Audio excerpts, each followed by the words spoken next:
Дека парата кај пара оди најверојатно ќе покаже проектот на владата за поврат на ДДВ, бидејќи стручњаците веќе пресметале дека по тој основ најмногу ќе се офајдат најбогатите. Сиромашните семејства кои се и убедливо најбројни во државата, како поврат на годишно ниво, ќе добијат само 738 денари. Семејствата пак чија потрошувачка кошничка месечно изнесува 32.670 денари, ќе може да очекуваат поврат на ДДВ од солидни 172 евра за една година, односно над 10.000 денари.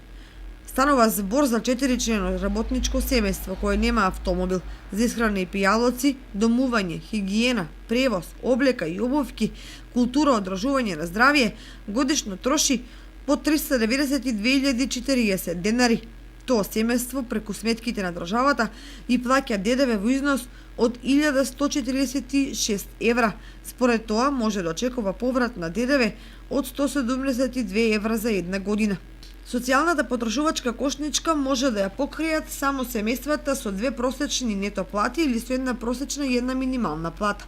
Семејствата со две минимални плати не се во можност да се откажат од нешто да преживеат и со синдикалната потрошувачка кошничка. Според тоа, тие и најмалку ќе добијат од колачот, што се вика поврат на ДДВ.